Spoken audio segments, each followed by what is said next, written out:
Never touch a wood lathe if you're happy sticking to minimum wage paychecks. But if you're ready to spin scraps into steady cash, stay right here. Imagine a machine no bigger than a baby piano turning rough branches into bowls worth more than your grocery bill. In the next few minutes, I'm laying out the exact steps, prices, profit math, marketing tricks that let my $600 starter lathe earn almost $50,000 last year while I was still learning to keep the shavings out of my hair. Mid video, I'll show you the simple mistake that almost torched my margins and how dodging it keeps money in your pocket. Sound good? Let's roll some lumber. First, reality check. Wood turning isn't fairy dust. You need sharp tools, repeatable designs, and customers who value handmade work. But lathes slash the barrier to entry. A mini model from Recon and Zoom now runs between $500 to $1,500, brand new, with enough power for pens, folds, and the whole global wood lathe market sits at and is still inching up a few percent a year. Proof that demand is growing, not shrinking. So how do you grab your slice? Start with fast-selling, low-risk pieces that cover your tool bill in weeks, not months. My very first product was a simple maple seam ripper for quilters. One $5 blank plus a $3 kit turned into a $35 sale at the farmer's market. 90 minutes of work the first time, 20 minutes after practice. 25 rip purrs. Later, my lathe fizzled.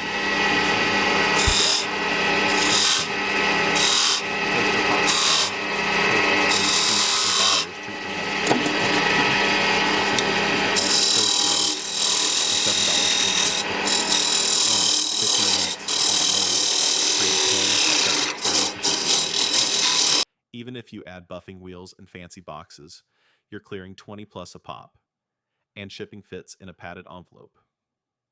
But bowls are where the bigger bucks hide.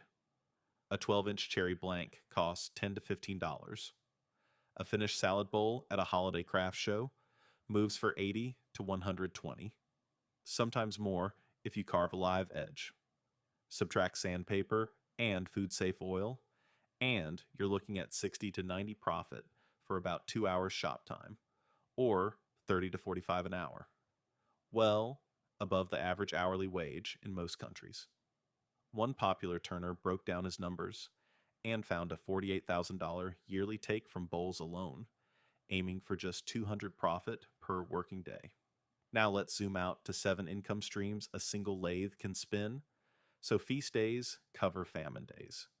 Writing instruments, pens, pencils, fountain pens, kitchenware, bowls, rolling pins, pepper mills, home decor, candle holders, vases, live edge platters, small toys, spin tops, yo-yos, hardware add-ons, hand-turned drawer pulls, stair balusters, jewelry, wood rings, pendants, teaching, weekend classes in your garage.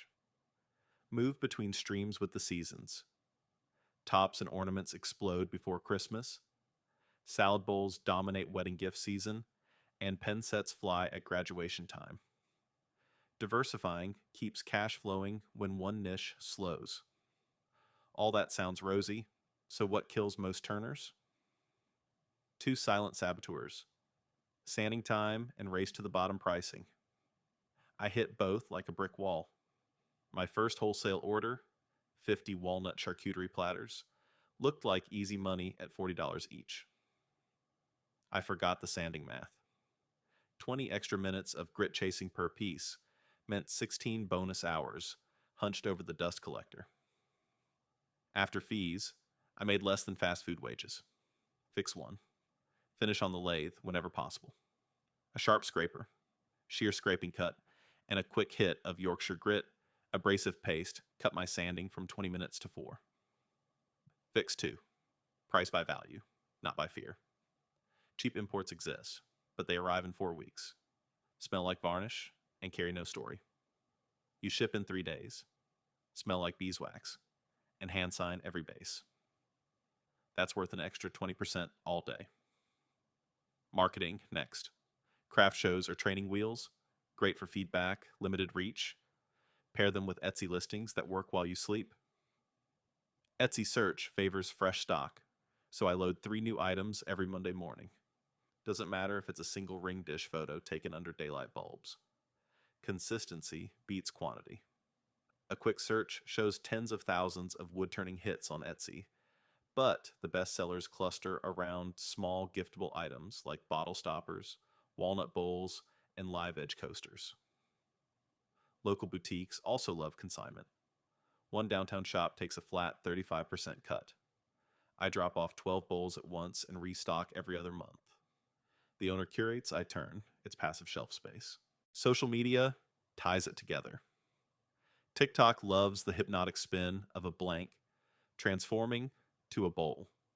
A single 30-second clip of Purple Heart shavings curling off my roughing gouge pulled 86,000 views and almost wiped out my online inventory overnight.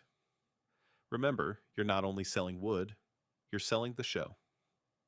Let's run the hard numbers for a brand new turner working 10 hours a week, 48 weeks a year. Lathe, chisels, chuck, calipers, $1,500 up front. Supplies, $200 per month for blanks, kits, sandpaper, and oil. Booth fees, shipping, Etsy listing cost, $150 per month. Annual outlay, roughly $5,700. Now revenue. Mix each month. 10 bowls at 80 profit, 20 pens at 20 profit, 15 ornaments at 10 profit. That's $1,550 monthly net, $18,600 yearly. Subtract expenses, and you're keeping just under 13 grand on a hobby schedule. Not early retirement money, but a hefty side hustle.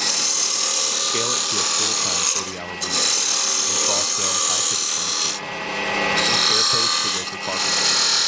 And you're flirting with 50 to 60,000 net, lining up with my own numbers. The wooden home goods category on Etsy alone pushes hundreds of millions annually, so demand isn't the bottleneck. Production speed and branding are. Still, let's tackle the elephant. Sourcing wood. Buying blanks retail crushes margin. Instead, befriend local tree service crews. They haul storm-felled walnut and maple to the dump and pay tipping fees for the privilege. Offer a free drop site, and suddenly 8-quarter logs land in your driveway. A zero blank means $50 more in your pocket. Moisture content is another trap. Turn green wood too thin, and it warps like a potato chip. Solution? Twice turn bowls or use microwave drying for smaller pieces. Twice turning is simple. Rough to 1-inch walls, let it dry in a paper bag for 6 months. Finish turn later. Your customers will pay extra for warp-free bowls. The weight becomes a feature, not a flaw. Shipping fragile work used to scare me until I learned the burrito method. Wrap item in 2 strips of 1/16 inch foam, roll in corrugated cardboard, float in peanuts. In 1,500 shipments, I've had 2 breakages, both refunded by insurance. Now, the messy moment I teased. I took a rush order for 20 personalized ash baseball bats for a Little League banquet. Template looked fine, but midway through I realized my skew chisel technique left spiral chatter. Sanding it out took forever, and the laser engraving schedule slipped. Parents still loved the bats, but my profit collapsed from 600 to 180. Painful, but the fix was easy. I practiced skew cuts daily on pine scrap for 2 weeks. Skill is the cheapest upgrade you'll ever buy. Cue the climax. 3 months later, a wedding planner called after spotting my maple ring boxes on Instagram. She needed 80 boxes in 14 days. Thanks to that skew boot camp, I cranked them out with almost no sanding. Material cost $160, selling price $55 each, labor 20 hours, Profit $4,240, enough to buy a second MIDI lathe and double holiday capacity. One panic moment morphed into the leap that scaled my shop. So, what should be ringing in your ears? Lathes are cheaper than ever, and the market is still expanding. Start with quick giftable products to pay off gear fast. Nail pricing by selling speed, story, and local pride, not bargain bin numbers. Diversify income streams so seasons never sink you. Fix sanding, moisture, and sourcing early. Those silent costs eat margins alive. Every mistake holds the seed of your next big win if you practice and pivot. Ready to spin sawdust into salary? Tap the next video glowing on your screen and grab 5 beginner projects that sell out every market weekend.